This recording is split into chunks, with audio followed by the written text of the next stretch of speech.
Hello नमस्कार दोस्तों, welcome back our official YouTube channel law with Ronit. दोस्तों आप सभी लोगों का हार्दिक स्वागत है। साथियों एक नए वीडियो और एक नए ऑफिशियल अपडेट के साथ आपके सामने आ रहे हैं। साथियों ये जो अपडेट मैं आप लोगों के लिए लेकर के आ रहा हूं ये है झारखंड जुडिशरी से रिलेटेड। जी हाँ साथियों, आप सभी लोगों को पता है कि आपके झारखंड के सिलेबस में इंडियन कॉन्ट्रैक्ट एक्ट 1872 को रखा गया है और आज हम उसी के वन लाइनर्स को यहाँ पे आपके सामने एक एक करके एक्सप्लेन करने वाले हैं। साथियों जब हम वन लाइनर आप लोगों के लिए लेकर के आते हैं तो वो मैं बाइलिंगुअल लेकर के आता हूं। बोथ लैंग्वेजेस में मैं आपको कंटेंट यहाँ पे प्रोवाइड करता हूं। इंग्लिश में भी मैं आपको कंटेंट दूंगा, साथ ही साथ आपको हिंदी में भी मैं कंटेंट प्रोवाइड करने वाला हूं। तो यही स्ट्रेटजी है और इसी स्ट्रेटजी के साथ साथियों हम लोग इंडियन कॉन्ट्रैक्ट एक्ट 1872 को यहाँ पे स्टार्ट करेंगे। साथियों आपको यहाँ पे दो कार्टून्स दिख रहे हैं। इस कार्टून के माध्यम से आप देख रहे हैं कि दोनों के बीच क्या हो रहा है। किसी भी प्रकार का कोई भी एग्रीमेंट यहाँ पे टुक प्लेस कर रहा है। देखिए एक आदमी आया है, दूसरे आदमी से किसी न किसी चीज पे पहले एग्रीमेंट हुआ होगा, एग्रीमेंट के बाद वहां पे कंसिडरेशन दिया गया होगा और कंसिडरेशन के बाद वो क्या बन जा रहा है, हमारा कहीं ना कहीं कॉन्ट्रैक्ट बन जा रहा है। तो उसी इंडियन कॉन्ट्रैक्ट एक्ट की हम यहाँ पे बात करेंगे। एक एक पॉइंट्स को हम यहाँ पे समझने वाले हैं कि क्या कहता है हमारा भारतीय संविदा अधिनियम। हम इसके एक एक प्रोविजंस को यहाँ पे आपके सामने इस वन लाइनर के माध्यम से रखने वाले हैं। जैसा कि मैंने आप सभी लोगों को बता दिया है कि जो भी मैं प्रोविजंस बताता हूँ, जो भी कंटेंट्स मैं आप लोगों के लिए लेकर के आता हूँ, वो दोनों लैंग्वेजेस में ही लेकर के आता हूँ। हिंदी में भी रहेगा आपके लिए कंटेंट, साथ ही साथ इंग्लिश में भी कंटेंट आप ही लोगों के लिए रहेगा। तो अब हम इसको जूम कर लेते हैं और जूम करके एक एक कंटेंट्स को हम आपके सामने यहाँ पे रखने वाले हैं। तो साथियों अगर हम बात करते हैं कि भारतीय संविदा अधिनियम 1872, तो सबसे पहले हम इसके जनरल प्रोविजंस को हम पढ़ने वाले हैं, जो सामान्य प्रोविजंस होते हैं, जहां से कि बार बार आपके एग्जामिनेशन में क्वेश्चन पूछे जाते हैं और हम लोग जल्दी जल्दी में उन सभी प्रोविजंस को छोड़ करके चले जाते हैं। उस पर हमारा फोकस होता ही नहीं है कि वो भी हमारे एग्जामिनेशन का ही पार्ट है, वहां से ही हमारे एग्जामिनेशन में क्वेश्चन पूछे जा सकते हैं। हम लोग बिल्कुल उसको इग्नोर कर देते हैं। तो आज मैं वही बेसिक चीजें आपके सामने डिस्कस करने वाला हूं। फिर इसका जो पार्ट सेकंड हम लेकर के आएंगे उसमें थोड़ा सा लेवल हम अपग्रेड करते हुए चलेंगे। तो ये स्ट्रेटेजी थी और ये स्ट्रेटेजी आपको पता हो गई। तो सबसे पहले आप यहां पर देखिए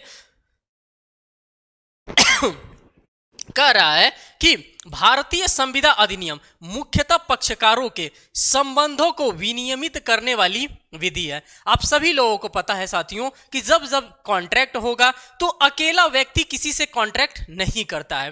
कॉन्ट्रैक्ट करने के लिए क्या होना चाहिए, तो जब जब हम कॉन्ट्रैक्ट में इंटर करते हैं, किसी के साथ अगर हम संविदा करते हैं, तो एट दैट टाइम एक पर्सन रहेगा, एक इधर पर्सन रहेगा। दोनों में क्या होगा, दोनों में आपसी अगर सहमति बनती है, किसी भी प्रकार का कोई भी एग्रीमेंट टुक प्लेस करता है उन दोनों के बीच में, तब जाकर के वो हमारा क्या बन जाता है, तब जाकर के हमारा कॉन्ट्रैक्ट बन जाता है। जो भी इंडियन कॉन्ट्रैक्ट एक्ट के द्वारा जो भी शर्तें हमको बताई गई हैं, हम सभी उन शर्तों का पालन करेंगे कि किस तरह से क्या क्या पहले होना चाहिए, फिर सेकंड होना चाहिए, फिर थर्ड होना चाहिए। हम सभी चीजों को यहाँ पे एक एक करके आपके सामने रखने वाले हैं। तो इसके जो ये वन लाइनर आपके सामने प्रेजेंट मैंने किया है, इस वन लाइनर का मात्र इतना ही कहना है कि जब जब हम भारतीय संविदा अधिनियम की बात करेंगे, जब जब हम इंडियन कॉन्ट्रैक्ट एक्ट की बात करेंगे, तो मुख्य रूप से पक्षकारों के संबंध को, जो पक्षकार हैं हमारे, जो पार्टीज हैं, पार्टी ए हो गया, पार्टी बी हो गया, इन दोनों पक्षकारों के संबंध को विनियमित करने वाली विधि को हम लोग इंडियन कॉन्ट्रैक्ट एक्ट के नाम से जानते हैं।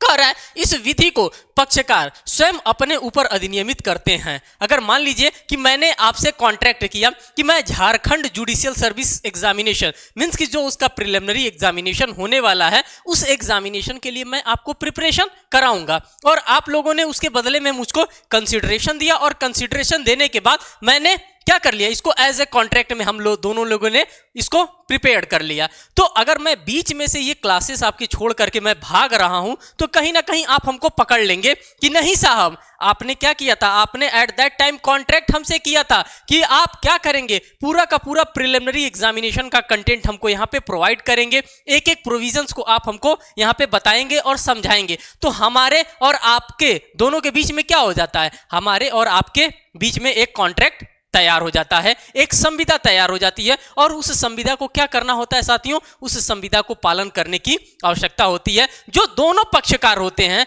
विधिक रूप से अगर हम देखते हैं तो जो भी हमारे पक्षकार होते हैं वो स्वयं अपने ऊपर अधिनियमित करते हैं कि हाँ भैया मैंने इनसे कॉन्ट्रैक्ट किया है तो मैं किस में एंटर हो गया हूं, मैं एक संविदा में एंटर हो गया हूं, अब ये मेरे ऊपर लागू होता है और मैं इस कॉन्ट्रैक्ट को क्या करूंगा, मैं इस कॉन्ट्रैक्ट को फॉलो करूंगा। तो आप लोगों को एक टेंटेटिव आइडिया भी मिल गया है कि कॉन्ट्रैक्ट क्या होता है।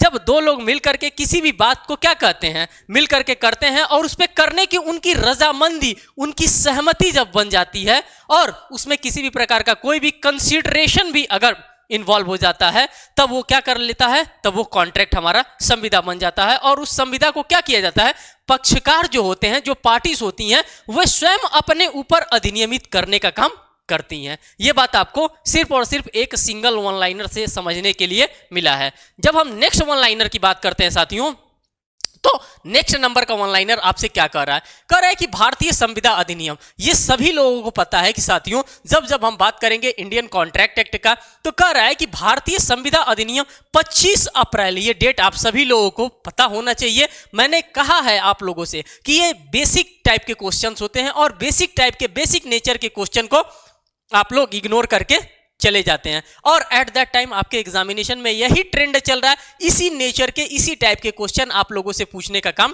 किया जाता है। तो कह रहा है कि भारतीय संविदा अधिनियम 25 अप्रैल 1872 को तैयार हो गया था। कितने तारीख को तैयार हो गया था, तो 25 अप्रैल 1872 को बन करके इसको तैयार कर दिया गया था। हमारे भारतीय संविदा अधिनियम 1872 की अगर हम बात करते हैं तो ये आपके लिए एक बेसिक इंफॉर्मेशन हो गया।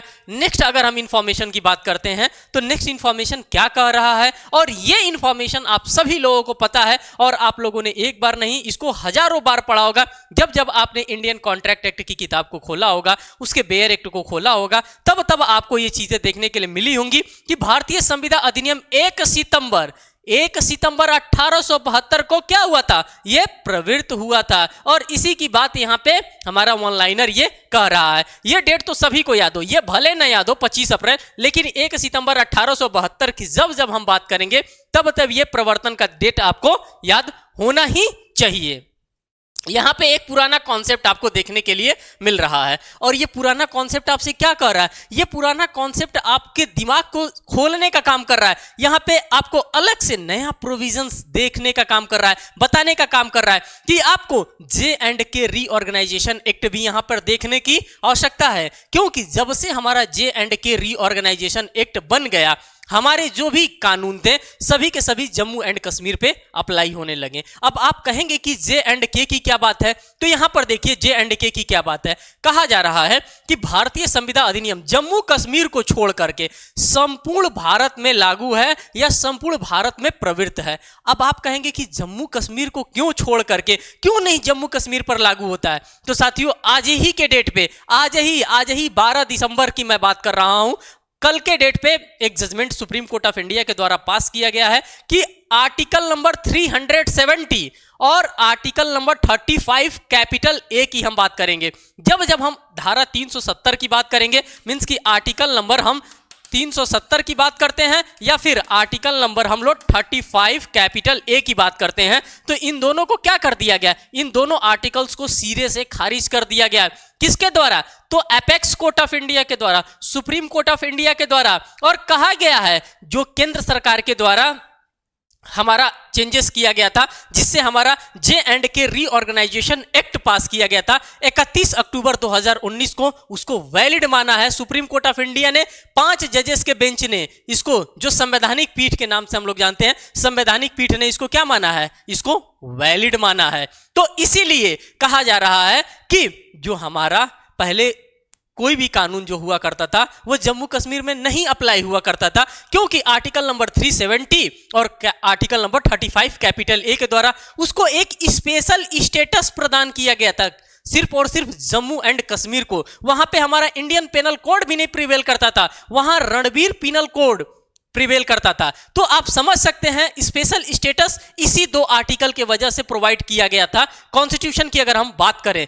लेकिन केंद्र सरकार मजबूत थी और केंद्र सरकार के द्वारा एक J&K रीऑर्गेनाइजेशन एक्ट कब पास किया गया था साथियों? तो 31 अक्टूबर 2019 को एक एक्ट पास किया गया था, J&K रीऑर्गेनाइजेशन एक्ट। और इसी एक्ट को पास करके जितने भी हमारे सेंट्रल लेवल के कानून है सभी को जम्मू एंड कश्मीर में भी अप्लाई कराया गया। तो ये बात आपको जानकारी होनी चाहिए, क्योंकि इससे रिलेटेड क्वेश्चन पूछा जा सकता है और ये करंट का मामला है। आप सभी लोगों ने कहीं ना कहीं इसको टीवी चैनल्स पे या फिर आप लोगों ने कहीं ना कहीं पेपर के माध्यम से भी इन सभी चीजों को पढ़ने का काम किया होगा। और इसमें 5 जजेस की बेंच यहाँ पे बैठी थी और इसी 5 जजेस की बेंच ने क्या किया है, इसका ऑर्डर भी पास किया है। अब यहां पे नेक्स्ट हम देखते हैं, नेक्स्ट वन लाइनर की बात करते हैं।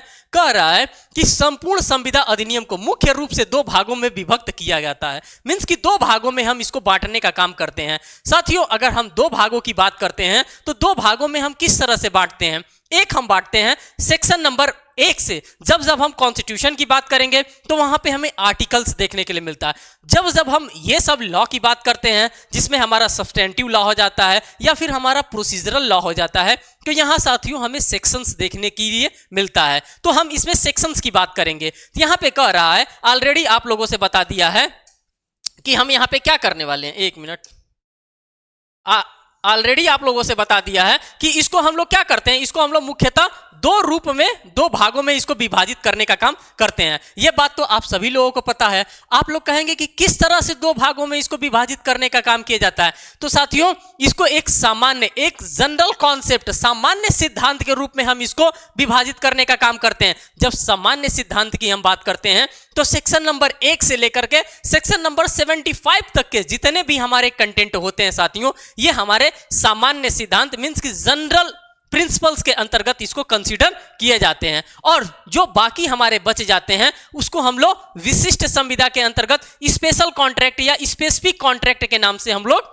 जानने का काम करते हैं। तो सबसे तो पहले आपको यह जानकारी होना चाहिए कि जब हम इंडियन कॉन्ट्रैक्ट एक्ट को पढ़ेंगे तो हम उसको 2 भागों में डिवाइड कर देंगे। पहला हमारा जनरल प्रिंसिपल होता है जो कि सेक्शन नंबर 1 से लेकर के सेक्शन नंबर 75 तक जाता है। बाकी जो हमारे प्रिंसिपल्स बचते हैं वो हमारे स्पेसिफिक संविदा के अंतर्गत, स्पेशल कॉन्ट्रैक्ट के अंतर्गत काम करता है। आइए यहां पर देखिए, कह रहा है कि संपूर्ण संविदा अधिनियम को मुख्य रूप से 2 भागों में विभक्त किया जाता है। संविदा विधि के सामान्य सिद्धांत, अभी मैंने आप लोगों से बताया कि जनरल प्रिंसिपल्स की हम बात करते हैं। जब हम जनरल प्रिंसिपल की बात करते हैं तो सेक्शन नंबर 1 से लेकर के सेक्शन नंबर 75 तक का मामला इसके अंतर्गत फॉल करता है। जब हम स्पेसिफिक कॉन्ट्रैक्ट की बात करते हैं, विशिष्ट संविदा की बात करते हैं, तो जो भी रिमेनिंग पोर्शंस हमारे बचते हैं वो हमारे स्पेसिफिक कॉन्ट्रैक्ट में विशिष्ट संविदा के अंतर्गत फॉल किया जाता है। आइए नेक्स्ट यहां पर देखिए, नेक्स्ट वन लाइनर को देखिए।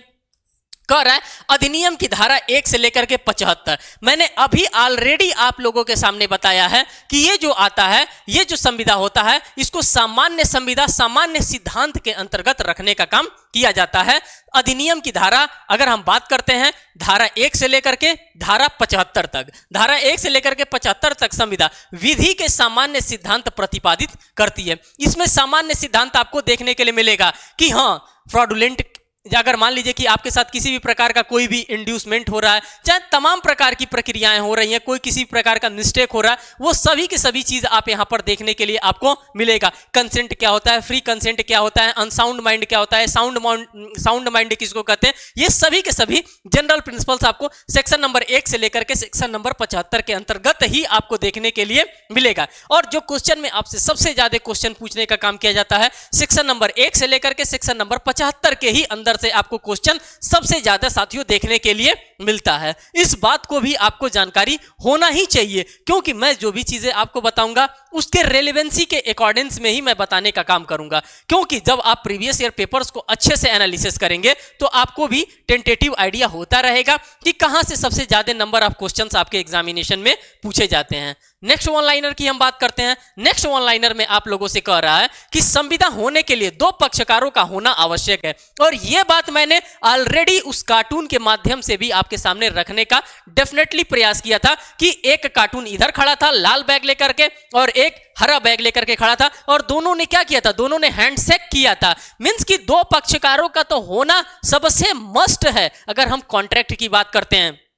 हम अकेले थोड़े नहीं संविदा कर सकते हैं, हम अकेले अपनी संपत्ति को किसी को थोड़े नहीं बेच सकते। मेरी संपत्ति है, मैं अकेले ही खरीदूंगा, मैं अकेले ही बेचूंगा। अरे पॉसिबल ही नहीं है अकेले खरीदने की और अकेले ही बेचने की। उसके लिए किसी ना किसी पार्टी, किसी ना किसी पक्षकार का होना परम जरूरी है, मोस्ट इंपॉर्टेंट है। वही कह रहा है कि संविदा होने के लिए दो पक्षकारों का होना आवश्यक है। यदि कोई भी व्यक्ति स्वयं से प्रस्थापना या स्वयं से प्रतिग्रहण नहीं कर सकता, आप स्वयं से कह सकते हैं कि भाई मेरी जमीन है, मैं खुद ही को बेच रहा हूं, कैसे पॉसिबल है? या तो आप पागल हो गए, अनसाउंड माइंड हो गए कि मेरी जमीन है, मैं खुद ही को बेच रहा हूं, मैं किसी और को नहीं बेचूंगा। ऐसा हो ही नहीं सकता। यही बात यहां पे ये समझाने का काम कर रहा है। अगर हम नेक्स्ट वन लाइनर की बात करते हैं साथियों, तो नेक्स्ट वन लाइनर आप लोगों से क्या कह रहा है? यह कह रहा है कि संविदा एक ऐसा करार है जो विधि द्वारा प्रवर्तनीय हो। संविदा, जब जब हम इंडियन कॉन्ट्रैक्ट एक्ट की बात करेंगे, जब जब हम संविदा की बात करेंगे, तो यह विधि द्वारा प्रवर्तनीय हो, इन्फोर्सिएबल बाय लॉ हो। क्या होना चाहिए? यह इन्फोर्सिएबल बाय लॉ होना चाहिए। अतः संविदा के लिए सर्वप्रथम एक करार का होना आवश्यक है। इसमें एक करार का भी होना सबसे ज्यादा जरूरी होता है, एक एग्रीमेंट का भी होना सबसे ज्यादा जरूरी होता है। कब? जब हम कोई भी संविदा करते हैं तो संविदा विधि द्वारा प्रवर्तनीय तो होना ही चाहिए, इन्फोर्सिएबल बाय कोर्ट तो होना ही चाहिए, लेकिन उससे पहले, सबसे पहले इसमें क्या होना चाहिए? एक एग्रीमेंट होना चाहिए, एक करार होना चाहिए। हमारे और आपके बीच एक एग्रीमेंट होना चाहिए कि हाँ, मैं आपको पढ़ाऊंगा, पूरा का पूरा आपके जुडिशियल सर्विस एग्जामिनेशन, जो प्रिलिमिनरी एग्जामिनेशन आपका कंडक्ट होने वाला, उसके लिए मैं पूरा का पूरा पढ़ाऊंगा। तो आपके तरफ से भी आना चाहिए कि हाँ, मैं उस क्लास को पूरा अटेंड करूंगा, मैं उसके एवज में कंसिडरेशन भी, मैं आपको कुछ फीस भी पेमेंट करूंगा। तो ये हमारे और आपके बीच क्या हो जा रहा है? हमारे और आपके बीच प्राइमा फेसी एक करार हो जा रहा है, एक एग्रीमेंट यहां पे क्रिएट हो जा रहा है, और उसी एग्रीमेंट की यहां पे बात की जा रही है। आगे देखिए, आगे क्या कर रहा है? कह रहा है वह करार विधि द्वारा प्रवर्तनीय हो। अभी आप लोगों ने देखा कि अगर आप किसी भी प्रकार से कंसिडरेशन वहां पे कर रहे हैं तो ये क्या हो जाएगा? इन्फोर्सिएबल बाय लॉ हो जाता है कि भैया मैंने एग्रीमेंट को, जो हो सकता था एग्रीमेंट के लिए जो भी एलिमेंट्स हमको प्रोवाइड किए गए हैं, हमने उन सभी एलिमेंट्स का इस्तेमाल किया, और साथ ही साथ मैंने भाई साहब को कंसिडरेशन भी दिया। कंसिडरेशन देने का मतलब ये हो जाता है कि भैया ये अब क्या हो गया है? ये अब इन्फोर्सिएबल बाय लॉ हो गया है। अब इसमें हमको क्या करना है? इनसे हमसे संविदा का पालन करवाना ही करवाना है। तो कह रहा है वह करार विधि द्वारा प्रवर्तनीय भी होना चाहिए। तो इस बातों को भी आपको समझने की आवश्यकता है। नेक्स्ट वन लाइनर आप लोगों का कह रहा है साथियों, कह रहा है कि करार से तात्पर्य अथवा ऐसे वचनों के प्रत्येक समूह से है। अब देखिए, अब इसका क्या मतलब है? कह रहा है करार से तात्पर्य। अब करार क्या होता है? किसको हम लोग करार के अंतर्गत रखते हैं? जब जब हम करार कह रहे हैं तो करार का मतलब होता है, इंग्लिश में एग्रीमेंट की बात कर रहे हैं। जब जब हम एग्रीमेंट करते हैं तो एग्रीमेंट में यहां पे क्या कह रहा है? प्रॉमिस भी आपका कहीं ना कहीं आपका आ रहा है। करार से तात्पर्य वचन अथवा ऐसे वचनों के प्रत्येक समूह है जो एक दूसरे को प्रतिफल है। यहां पे कंसिडरेशन भी आपका कहीं ना कहीं धीरे धीरे इन्वॉल्व हो रहा है। अभी तक आप लोगों ने सिर्फ और सिर्फ देखा होगा कि सिर्फ और सिर्फ एग्रीमेंट की ही बात कर रहा था, लेकिन एग्रीमेंट के साथ साथ यहां पे देखिए, जैसे जैसे आप आगे बढ़ रहे हैं प्रॉमिस भी कहीं ना कहीं आ रहा है। जैसे जैसे आप प्रॉमिस के आगे बढ़ रहे हैं कहीं ना कहीं आपको प्रतिफल, कंसिडरेशन भी देखने के लिए मिल रहा है। तो जो पूरे के पूरे एलिमेंट हैं हमारे इंडियन कॉन्ट्रैक्ट एक्ट के, वो सभी के सभी एक प्लेटफॉर्म पे आ रहे हैं, और जैसे ही सारे के सारे एलिमेंट्स एक साथ मिल जाएंगे, हमारा कॉन्ट्रैक्ट क्या हो जाएगा? हमारा कॉन्ट्रैक्ट इन्फोर्सिएबल बाय लॉ हो जाएगा, हमारा कॉन्ट्रैक्ट तैयार हो जाएगा। और जब कॉन्ट्रैक्ट तैयार हो जाएगा तो भाई आपने कॉन्ट्रैक्ट में एंटर किया है, अब आपको क्या करना है? हमारी बात को मानना ही मानना है। अगर आप कॉन्ट्रैक्ट में एंटर हमारी शर्तों के अनुसार किए हैं तो। आगे देखिए, आगे क्या कह रहा है? कह रहा है वचन से तात्पर्य स्वीकृति प्रस्थापना से है। अब कह रहा है कि वचन से तात्पर्य क्या होता है? किसको हम लोग वचन के नाम से जानते हैं? तो यहां पे कहा जा रहा है कि वचन का जो तात्पर्य होता है वह स्वीकृति से होता है कि मैंने उसको क्या कर लिया? मैंने उसको एक्सेप्ट कर लिया, मैंने अपना एक्सेप्टेंस दे दिया कि हाँ भैया, आप जो शर्त दे रहे हैं उस शर्त को मैं मानने के लिए तैयार हूं। मैं अपनी स्वीकृति अपने होशो हवास में आपके सामने क्या कर रहा हूं? देने का काम कर रहा हूं। तो यह बात यहां पे आपको देखने के लिए मिल जा रहा है कि वचन से तात्पर्य स्वीकृति प्रस्थापना से है। अर्थात जब प्रस्थापना स्वीकृति हो जाता है, जब आपका प्रस्थापना स्वीकृत कर लिया जाता है, स्वीकृति हो जाता है, तब वह वचन हो जाता है, तब वो प्रॉमिस हो जाता है। और जब जब वो प्रॉमिस हो जाएगा तो करार प्रस्थापना और स्वीकृति का परिणाम है। जो करार होता है साथियों, वो प्रस्थापना और स्वीकृति का परिणाम होता है कि हमारा क्या बन जाता है, हमारा कॉन्ट्रैक्ट वहां पे फॉर्म हो जाता है। तो पूरे के पूरे एलिमेंट्स आपको देखने के लिए यहां पर मिलेंगे। हर एक टॉपिक यहां से कवर करने का आपको मौका मिल रहा है इसी वन लाइनर के माध्यम से। जो मेरा मेन एलिमेंट होता है साथियों, आप लोग कहेंगे कि इंडियन कॉन्ट्रैक्ट एक्ट की पढ़ाई कहां से स्टार्ट करें, किस सेक्शन से हमें स्टार्ट करने की आवश्यकता है, तो मैं आप सभी लोगों से बार बार यही कहूंगा कि जब जब आप इंडियन कॉन्ट्रैक्ट एक्ट को उठाएं तब तब सेक्शन नंबर 10 से ही आप इंडियन कॉन्ट्रैक्ट एक्ट को पढ़ना स्टार्ट करिए, क्योंकि वहां पे ही पूरी की पूरी शर्तें आपको देखने के लिए मिलेंगी। सेक्शन 10, सेक्शन 11, 12, 13, 14, 15, इस तरह से पूरा का पूरा आप कॉन्सेप्ट पढ़ेंगे। फिर जाकर के सेक्शन नंबर 1 से लेकर के और सेक्शन नंबर 9 तक के कंटेंट्स को आप पढ़ेंगे तो मजा आएगा। जो आपके समझने का लेवल होगा वो कहीं ना कहीं अदर स्टूडेंट्स से हटके होगा। और वहां पे जब आप चीजों को समझने का प्रयास करेंगे सेक्शन नंबर 10 से, वहां पे पूरा का पूरा आपको शर्त यहां पर देखने के लिए मिलेगा। कह रहा है कि करार विधि द्वारा प्रवर्तनीय होना चाहिए। जो भी करार होना चाहिए साथियों, जो भी एग्रीमेंट होना चाहिए वो इन्फोर्सिबल बाय लॉ ही होना चाहिए। करार जो भी होना चाहिए वो किसके द्वारा, विधि के द्वारा प्रवर्तनीय होना ही चाहिए। और ये बात मैं एक बार नहीं, दो बार नहीं, मैं ये बात कईयों बार आप लोगों से कहने के लिए तैयार हूं कि विधि द्वारा प्रवर्तनीय होना ही चाहिए। क्या विधि द्वारा प्रवर्तनीय होना चाहिए? तो जो हमारा एग्रीमेंट है, जो हमारा करार है, यह विधि द्वारा प्रवर्तनीय होना ही चाहिए। कह रहा है कि करार विधि द्वारा प्रवर्तनीय तभी होगा जब वो धारा 10 में बताई गई सभी शर्तों को पूरा करता है। सेक्शन नंबर 10 के अंतर्गत कुछ कंडीशंस बताई गई हैं। अगर आप उन सभी कंडीशंस को फुलफिल कर रहे हैं तभी उस शर्तों को क्या किया जाएगा, मान्य किया जाएगा। और मैं आप लोगों से ऑलरेडी यही बात कहूंगा कि जब जब आप इंडियन कॉन्ट्रैक्ट एक्ट को पढ़िए तब आप सेक्शन नंबर 10 से स्टार्ट करिए। देखिए आपका पढ़ने का, आपका समझने का लेवल जो होगा वो अदर स्टूडेंट्स से अलग होगा। अब आइए धारा 10 के पूरे यहां पे शर्तों को देखिए, क्योंकि यहां से शर्तों से ही आपके एग्जामिनेशन में क्वेश्चन बनने के चांसेस होते हैं। 5 तो शर्तें यहां पर दिया गया है, 5 अंगुली है, एक एक शर्त एक एक अंगुली पे आप निपटा दीजिए। पहले शर्त में कह रहा है कि करार पक्षकारों की स्वतंत्र सहमति से की गई हो। स्वतंत्र सहमति मींस की फ्री कंसेंट। कंसेंट आप कहेंगे कि कहां पर डिफाइन किया गया है, तो मैं कहूंगा कि आपके इंडियन कॉन्ट्रैक्ट एक्ट के सेक्शन नंबर 13 के अंतर्गत कंसेंट बताया गया है। लेकिन यहां पे कंसेंट की बात नहीं की जा रही है, उससे एक कदम और बढ़ करके बात की जा रही है। यहां स्वतंत्र सहमति की बात की जा रही है। सिर्फ और सिर्फ स्वतंत्रता की बात की जाती, कंसेंट की बात की जाती तो मैं बताता कि सेक्शन नंबर 13 में आपको जाना पड़ेगा इंडियन कॉन्ट्रैक्ट एक्ट की, लेकिन यहां पे स्वतंत्र सहमति की बात कर रही है। और जब जब स्वतंत्र सहमति की बात करेगा तब तब हम भाग करके जाएंगे इंडियन कॉन्ट्रैक्ट एक्ट के सेक्शन नंबर 14 के पास, और सेक्शन नंबर 14 को देखेंगे कि सेक्शन नंबर 14 में क्या होता है स्वतंत्र सहमति, किसको हम लोग स्वतंत्र सहमति के नाम से जानते हैं। पहला आपने ये कंडीशन देख लिया कि यहां पे क्या होना चाहिए। सेक्शन नंबर 10 कहता है कि वहां पे स्वतंत्र सहमति होना चाहिए। ये नहीं कि सर पे हम पिस्टल लगाए हैं, बोल रहे हैं चलो तुम मुझसे शादी करोगे, डर रहे हैं पीछे से कि पिस्टल लगाया है कहीं दाग ना दे, हाँ सर मैं शादी करूंगा। नहीं, ऐसी सहमति की आवश्यकता यहां पे नहीं है। इस प्रकार की सहमति सेक्शन नंबर 10 आपसे नहीं मांग रहा है। जो धारा 10 आपसे मांग रहा है भारतीय संविदा अधिनियम का, वो मांग रहा है आपकी स्वतंत्र सहमति। अगर आप स्वतंत्र हैं, अगर आप इंडिपेंडेंट हैं, तभी आप क्या कर सकते हैं, आप अपनी सहमति यहां पे प्रोवाइड कर सकते हैं। नेक्स्ट की हम बात करते हैं बी नंबर वाले में। बी नंबर वाले ऑप्शंस को, बी नंबर वाले इनके शर्त को देखिए, दूसरे नंबर के शर्त को इनके देखिए।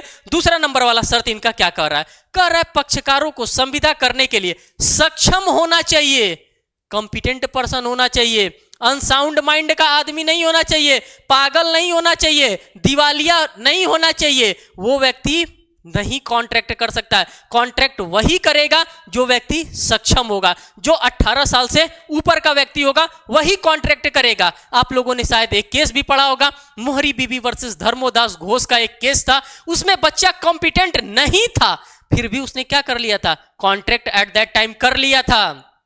तो इन सभी चीजों को आप अपने माइंड में रखते हुए चलिएगा। पहले में शर्त बताया है कि फ्री सहमति होना चाहिए, फ्री कंसेंट होना चाहिए। दूसरे में बताया जा रहा है कि सक्षम होना चाहिए, कॉम्पिटेंट पर्सन होना चाहिए, कॉम्पिटेंट पार्टीज होना चाहिए। अगर मैं कॉन्ट्रैक्ट कर रहा हूं, मैं 18 साल का हूं, आप पता चल रहा है कि आप 15 साल के हैं, आप कॉन्ट्रैक्ट हमसे करने आ रहे हैं, मुझे पता है कि आप 15 साल के हैं, फिर भी मैं कॉन्ट्रैक्ट कर रहा हूं, तो वो सिरे से खारिज हो जाएगा, वो वाइड हो जाएगा, वाइड एब इनिशियो माना जाएगा, क्योंकि वो कॉन्ट्रैक्ट शुरुआत से ही शून्य है। उस कॉन्ट्रैक्ट में किसी भी प्रकार की कोई भी वैलिडिटी नहीं छुपी हुई है। और वैलिडिटी हमें जानना है तो हमें कहां पर आना पड़ेगा? तो हमें अगर किसी भी कॉन्ट्रैक्ट की वैलिडिटी को जानना है तो हमें भाग करके सेक्शन नंबर 10 के पास आना ही पड़ेगा। और सेक्शन 10 ही वो माध्यम है, सेक्शन 10 ही वो रास्ता है कि हमको बताएगा कि सक्षम पक्षकार कौन है। जब अभी हम चलेंगे सेक्शन नंबर 10, सेक्शन नंबर क्या कहते हैं, स्वतंत्र सहमति को हम देखेंगे, सक्षम पक्षकार को देखेंगे, तो हमें पता चलेगा कि हाँ, सक्षम पक्षकार के अंतर्गत किसको किसको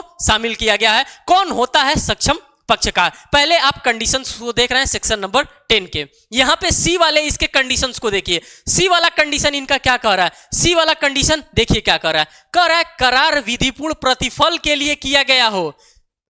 विधिपूर्ण प्रतिफल, प्रतिफल का मतलब क्या होता है साथियों? प्रतिफल का अगर हम बात करते हैं, कंसिडरेशन की अगर हम बात करते हैं, तो कंसिडरेशन का मतलब होता है in terms of money, in terms of leave of, जो भी चीज आप समझ सकते हैं। मान लीजिए कि मैं आपको यहाँ पे क्लासेस ले रहा हूं, मैं यहाँ पे पढ़ा रहा हूं, या फिर मैं कोई इंप्लॉय रखा हूं, तो हमको उसको कुछ ना कुछ पेमेंट करना पड़ेगा कि नहीं करना पड़ेगा? उसका भी पेट है, उसके भी घर पे पूरा परिवार उसका है, तो उसके साथ साथ हमें क्या देना पड़ेगा? हमें कुछ ना कुछ देना पड़ेगा, कुछ इन टर्म्स। अगर वो काम हमारे साथ कर रहा है तो मुझे उसे पेमेंट देने की आवश्यकता है। वही कह रहा है कि करार विधिपूर्ण प्रतिफल के साथ किया गया हो, उसमें हमारा कंसिडरेशन भी जुड़ा होना चाहिए, तो ही ये सेक्शन नंबर 10 के कंडीशंस के अंतर्गत फॉल कर रहा है। अभी तक आप लोगों ने 3 के 3 कंडीशंस पढ़े हैं।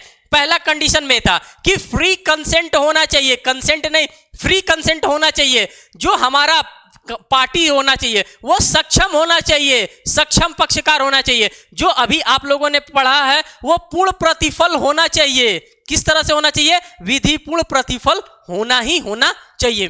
3 कंडीशंस को अभी तक आप लोगों ने ऑब्जर्व कर लिया। अब चौथे कंडीशंस को आप यहां पर देखिए। चौथा कंडीशन क्या कह रहा है? कह रहा है करार का उद्देश्य विधिपूर्ण हो। ऐसा नहीं कि हम लोगों ने करार कर लिया है कि चल करके बैंक हम लोग लूटेंगे, चल करके हम चाचा के घर में गोली चलाएंगे या उनके घर को उड़ा देंगे। इस प्रकार का हमें नहीं करना होता है कॉन्ट्रैक्ट। इस प्रकार के कॉन्ट्रैक्ट में हमें नहीं एंटर करने की आवश्यकता होती है। हम जो कॉन्ट्रैक्ट में एंटर करेंगे वो कैसा हमारा कॉन्ट्रैक्ट होना चाहिए? तो जो हमारा कॉन्ट्रैक्ट होना चाहिए साथियों, वो हमारा लॉफुल कॉन्ट्रैक्ट होना चाहिए, इलीगल नहीं होना चाहिए। लीगल कॉन्ट्रैक्ट में हमें हमेशा एंटर करने की आवश्यकता होती है। और ये बात हमारा कौन बता रहा है? तो ये हमारा बात इंडियन कॉन्ट्रैक्ट एक्ट का सेक्शन नंबर 10 बता रहा है। उसके पूरे के पूरे 4 कंडीशंस को आप लोगों ने ऑब्जर्व कर लिया। अब लास्ट इनका कंडीशंस देखिए। ये 5वें कंडीशंस में भाई साहब क्या कहना चाहते हैं? 5वें कंडीशंस में कहना चाहते हैं करार को अभिव्यक्त रूप से शून्य घोषित नहीं किया हो। जो हमारा करार होता है, जो हमारा एग्रीमेंट होता है, उसको अभिव्यक्त रूप से, इंप्लाइड रूप से शून्य घोषित नहीं किया गया हो। मींस की उसको शून्य का मतलब होता है जब जब हम इंडियन कॉन्ट्रैक्ट एक्ट की बात करेंगे और जब जब हम शून्यता की बात करेंगे तो शून्य का मतलब होता है वाइड एब इनिशियो की बात की जाती है। मींस की शुरुआत से ही शून्य की बात यहां पे की जा रही है। कहा जा रहा है जो हमारा करार होता है अभिव्यक्त रूप से शून्य घोषित नहीं किया गया हो, नहीं किया जाना चाहिए, तभी हमारा क्या हो रहा है? तभी हमारा इंडियन कॉन्ट्रैक्ट एक्ट का सेक्शन नंबर पूरा का पूरा 10 का हमारा जो भी कंडीशंस, 5 कंडीशंस हमको दे रखे हैं, वो पांचों के पांचों कंडीशंस यहाँ पे फुलफिल हो रहे हैं। तो मैंने आप लोगों से ऑलरेडी कह रखा है कि जब जब आप इंडियन कॉन्ट्रैक्ट एक्ट को पढ़िए, सेक्शन नंबर 10 को अगर आप पढ़ते हैं, सेक्शन नंबर 11 को पढ़ते हैं, पूरा का पूरा 22 तक के पूरे बंचेस को आप पढ़ लेते हैं, सेक्शन नंबर 10 से लेकर के सेक्शन नंबर 22 तक के पूरे बंचेस को,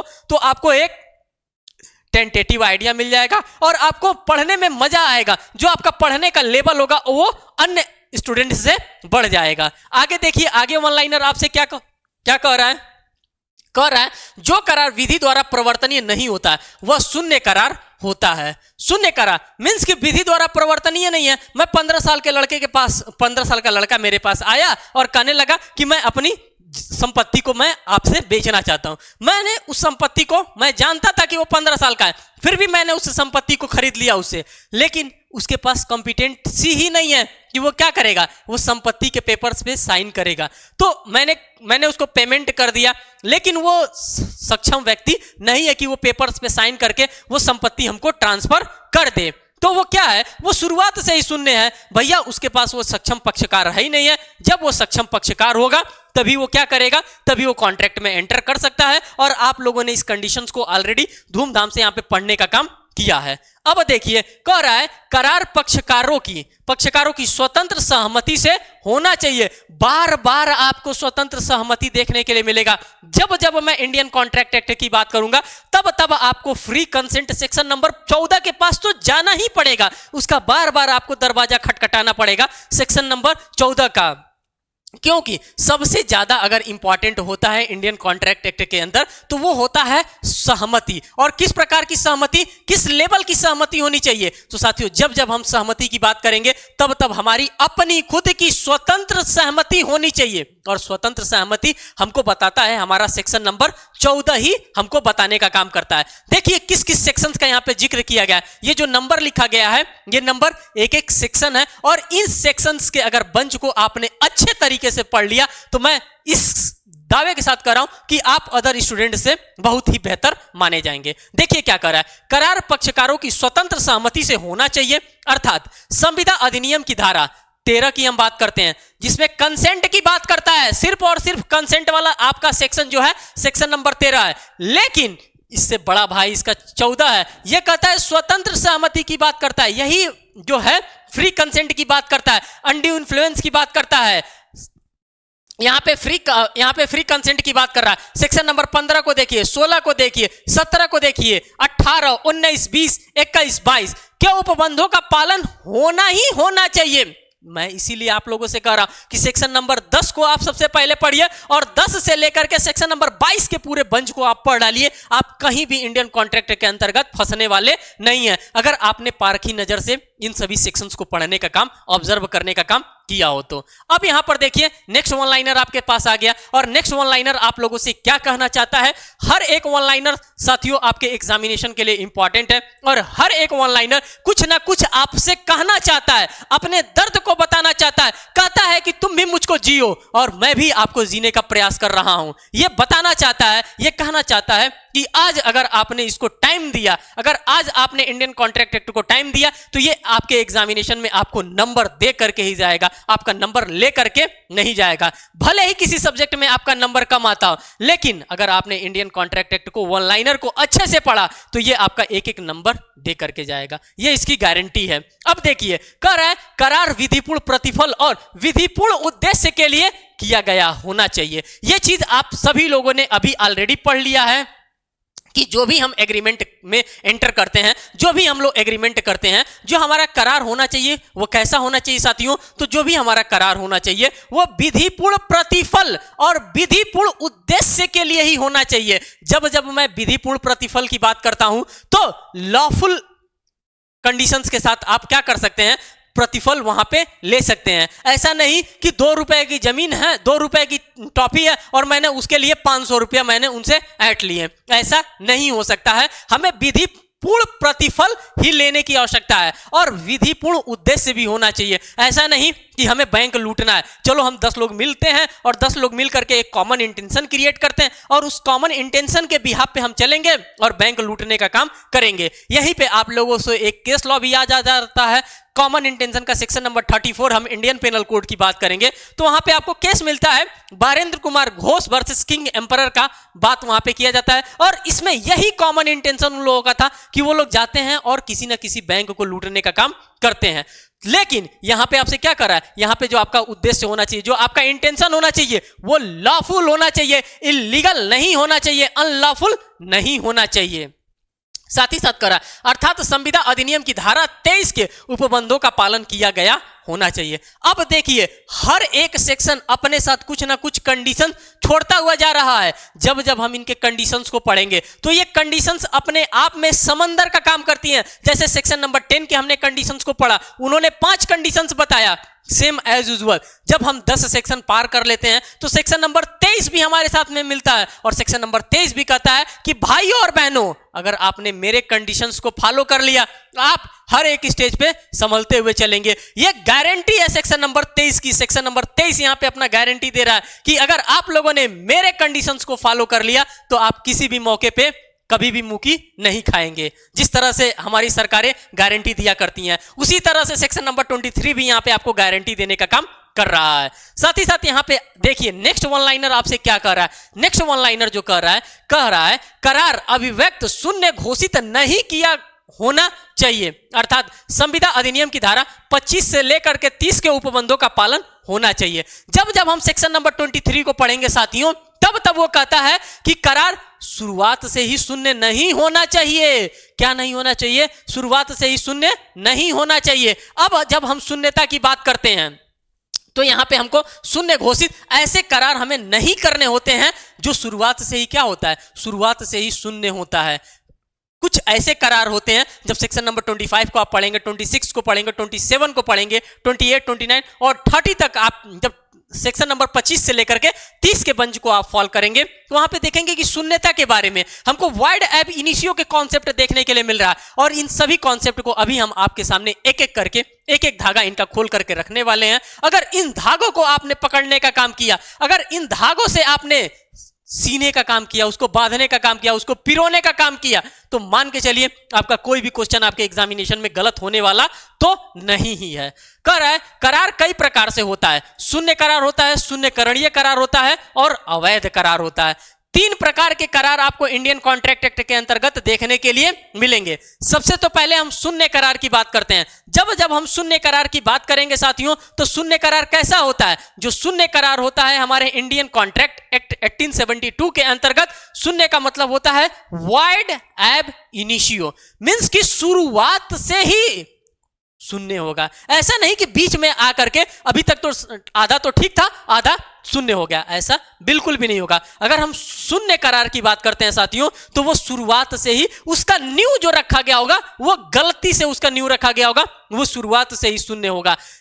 आपसे यह भी पूछा जा सकता है कि कितने प्रकार के हमारे कॉन्ट्रैक्ट होते हैं, कितने प्रकार के होते हैं? 3 ऑप्शन दे देगा, ऑप्शन 1 चेंज करके आपको दे देगा। तो ये तीनों कैटेगरीज आपको पता होनी चाहिए।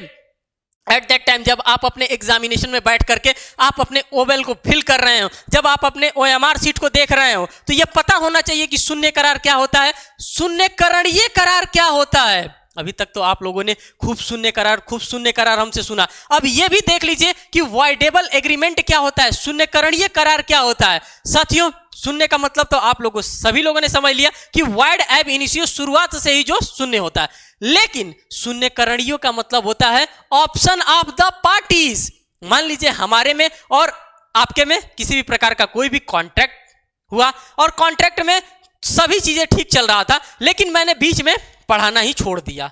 हमारे और आपके बीच में कॉन्ट्रैक्ट था कि मैं आपको झारखंड जुडिशियल सर्विस के लिए पूरा का पूरा इंडियन कॉन्ट्रैक्ट एक्ट मैं 20 दिन में पढ़ाऊंगा, लेकिन मेरे साथ क्या हो गया, मुझे डेंगू हो गया, मैं पढ़ाना ही बंद कर दिया। तो इसमें हमारे और आपके बीच में एक ऑप्शंस क्रिएट हो सकता है। आप कहेंगे सर या तो मेरा पैसा रिटर्न कर दीजिए, मैं दूसरे जगह कोचिंग ले लूंगा, या फिर आप उसको छोड़ देंगे कि चलो भैया बेचारा डेंगू हो गया, परेशान आदमी है, छोड़ दो, उसी पैसा से वो क्या कर सकता है, इलाज करा सकता है। तो ये ऑप्शन ऑफ द पार्टीज के ऊपर डिपेंड करता है। इसी को शून्य करणीय वाइड एबल कॉन्ट्रैक्ट के नाम से हम यहाँ पे जानते हैं। शून्य करार और शून्य करणीय करार का मतलब आप सभी लोगों ने समझ लिया। अब अवैध करार की बात करते हैं कि चल करके बैंक लूटने का काम करना है, तो ये अवैध करार हो गया। ये तीनों के तीनों करार आप सभी लोगों को मैं उम्मीद करता हूं कि समझ में आया होगा। अब यहां पर देखिए कह रहा है कि करार के पहले प्रस्थापना फिर प्रतिग्रहण होना चाहिए और यह विधिपूर्ण प्रतिफल के लिए होना ही चाहिए। सबसे पहले कंडीशंस बता रहा है कि करार के पहले की अगर हम कल्पना करते हैं तो वहां पे प्रस्थापना होना चाहिए, किसी भी प्रकार का प्रपोजल होना ही चाहिए। अगर हम प्रपोजल नहीं देंगे तो कैसे काम होगा? जब आप शेयर मार्केट को देखते हैं तो शेयर मार्केट में पहले आईपीओ जारी किया जाता है। आपको क्या किया जा रहा है, आपको प्रपोजल दिया जा रहा है कि आप मेरे कॉन्ट्रैक्ट में आइए आइए इंटर करिए। वही प्रपोजल्स की बात यहां पे की जा रही है कि करार के पहले प्रस्तावना, प्रपोजल, फिर उसका एक्सेप्टेंस, उसका प्रतिग्रहण होना ही चाहिए। और यह जो होना चाहिए कैसे होना चाहिए, यह विधिपूर्ण प्रतिफल, लॉफुल कंसिडरेशन के साथ ही होना चाहिए। तभी ये हमारा क्या होगा, तभी हमारा ये कॉन्ट्रैक्ट होगा। और इसी प्रकार के कॉन्ट्रैक्ट को क्या करता है, इनफोर्सिएबल बाय लॉ किया जाता है। ये सभी के सभी चीजें आपको यहां पर देखने के लिए मिल रही हैं। ये इतने अच्छे तरीके से यहां पे इस किताब के अंतर्गत ड्राफ्ट किया गया है, इन चीजों को रखने का काम किया जा रहा है कि आपका पूरा का पूरा इंडियन कॉन्ट्रैक्ट एक्ट से जो भी आपका डर था वो सभी का सभी डर यहां से समाप्त होने वाला है।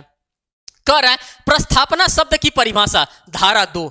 आप सभी लोगों को पता है कि इंडियन कॉन्ट्रैक्ट एक्ट की हम बात करते हैं तो पूरा का पूरा डेफिनेशन क्लॉजेस हमारे पास होता है और उस डेफिनेशन क्लॉजेस को हमें मेमोराइज, हमें मगअप करने की आवश्यकता होती है। अगर आप 4 बार पढ़ लेते हैं तो वो डेफिनेटली कहीं ना कहीं कॉन्सेप्ट के साथ अगर आप पढ़ते हैं तो कहीं ना कहीं आपके दिमाग में हमेशा के लिए बना रहेगा। जब जब हम प्रस्थापना की बात करते हैं, जब जब हम प्रपोजल की बात करते हैं, तब तब उसका डेफिनेशन हमें कहां देखने के लिए मिलता है साथियों, तो उसका हमें डेफिनेशन इंडियन कॉन्ट्रैक्ट एक्ट के सेक्शन नंबर 2A के अंतर्गत दी गई है या फिर हमें वहीं पर देखने के लिए मिलता है, जो इस प्रकार है।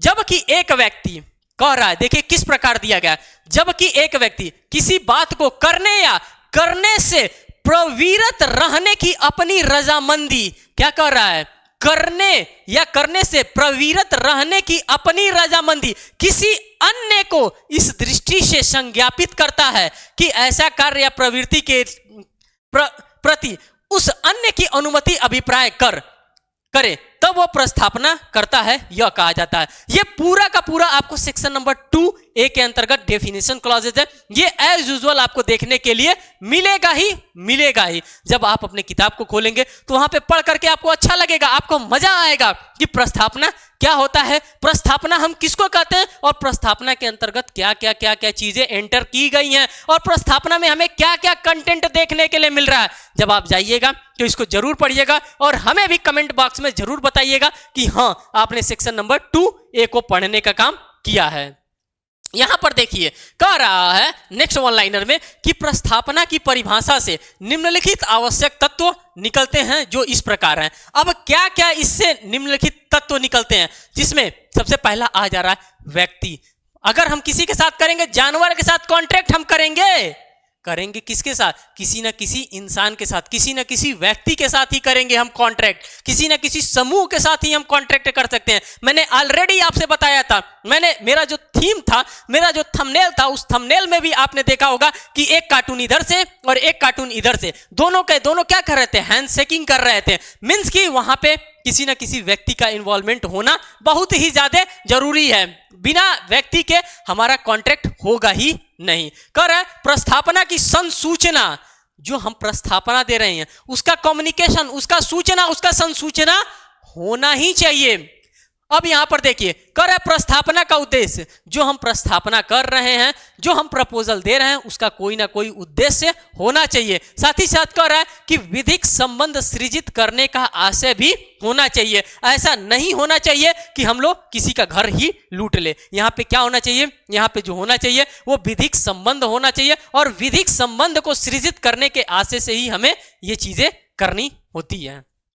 कह रहा है प्रस्थापना की निश्चितता, जो हमारा प्रस्थापना होगा उसमें सर्टेनिटी भी होनी चाहिए, किसी भी प्रकार की अनसर्टेनिटी वहां पे नहीं होनी चाहिए। अब यहां पर देखिए ए में क्या कह रहा है, ए में आपका कह रहा है कि विधिक प्रस्थापना के लिए कम से कम 2 व्यक्तियों का होना आवश्यक है। यह बात आप सभी लोगों ने कई बार हमसे समझ लिया, कई बार हमसे सुन लिया कि कम से कम 2 व्यक्तियों का तो होना यहाँ पे आवश्यक है।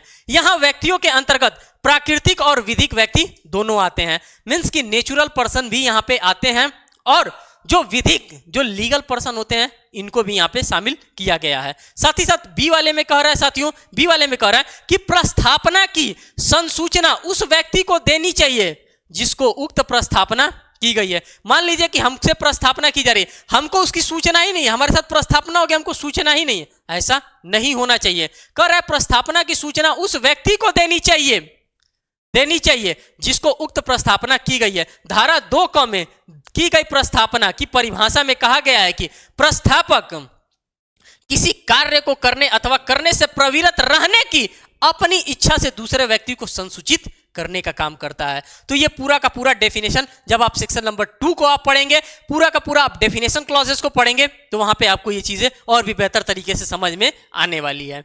नेक्स्ट वन लाइनर को हम यहां पर देखते हैं। नेक्स्ट नंबर का वन लाइनर आपके सामने आ गया और ये आपसे क्या कहना चाहता है, ये भी कुछ ना कुछ आपसे कहना चाहता है। ये कहना चाहता है संसूचना किस प्रकार की जानी चाहिए। कम्युनिकेशन करने का भी एक क्या होना चाहिए, एक तरीका होना चाहिए। अगर हम किसी के सामने कम्युनिकेट कर रहे हैं, तो अगर मान लीजिए कि मैं यूनिवर्सिटी ऑफ इलाहाबाद के लिए फॉर्म फिल कर रहा हूं, पता चल रहा है कि यूनिवर्सिटी ऑफ इलाहाबाद ने कहा था कि भाई तुम जो फॉर्म फिल करोगे वो ऑनलाइन मोड में करोगे। मैं तो ठहरा इलाहाबाद ही, मैं इलाहाबाद में रहता हूं। मैंने कहा कि क्यों साइबर कैफे वाले को पैसा दें, मैं फॉर्म भरूंगा, हाथ से प्रिंट आउट निकलवा के हाथ से भरूंगा और ले जाके हाथों हाथ जमा कर दूंगा। ऐसे नहीं होना चाहिए।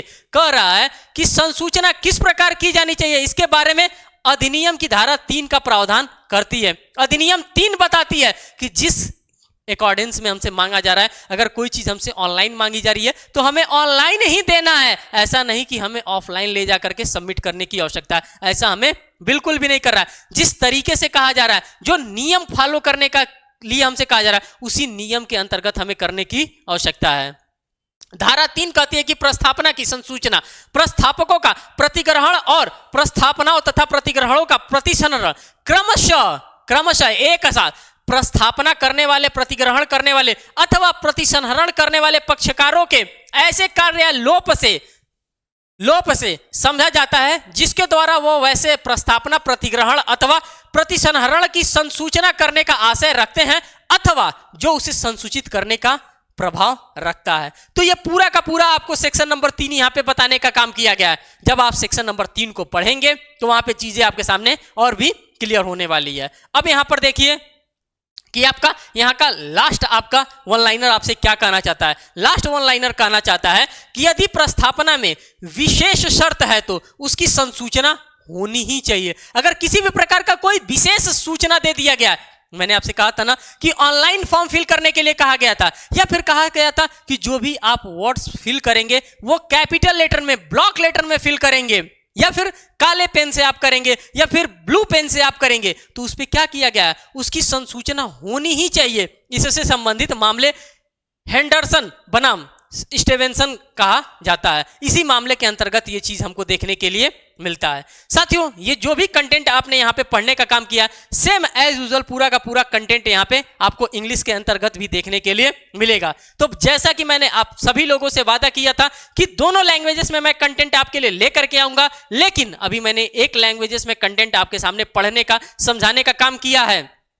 सेम एज यूजुअल पूरा का पूरा कंटेंट आपको यहाँ पे इंग्लिश लैंग्वेज में देखने के लिए मिलेगा। सेम वही कंटेंट है जो कंटेंट हमने हिंदी में पढ़ने का काम किया है। अगर आपको लगता है कि नहीं ये पीडीएफ आपके पास होना ही चाहिए, तो हमारा टेलीग्राम का लिंक यहाँ पे स्क्रॉल कर रहा है, आप वहां से हमसे डिमांड भी कर सकते हैं, या फिर हमारे टेलीग्राम ग्रुप में जाएंगे, एज यूजुअल आपको इसका पीडीएफ भी प्राप्त हो जाएगा। साथियों, यह था एक छोटा सा सेशन जो कि आपके जुडिशरी, जो कि आपके झारखंड जुडिशरी को लेकर के मैं आया था। साथियों, अगर आपको ये सेशन अच्छा लगता है तो मुझे प्लीज कमेंट करके जरूर बताइएगा कि किस तरह से ये आपके एग्जामिनेशन के लिए हेल्प कर रहा है। और साथियों, ये जो आज हमारा पार्ट था, ये पार्ट फर्स्ट था, अब पार्ट सेकंड मैं आप लोगों के लिए कल लेकर के आऊंगा। तो फिर साथियों, मैं आप लोगों से यही कहूंगा कि आप चैनल पे नए हैं तो चैनल को जरूर सब्सक्राइब करिएगा, अपने फ्रेंड सर्कल में इस वीडियोस को जरूर शेयर करिएगा और अपने फ्रेंड्स रिव्यू भी लीजिएगा कि कैसा रहा ये वीडियो, क्या पढ़ करके मजा आया, क्या तुमको समझ में आया,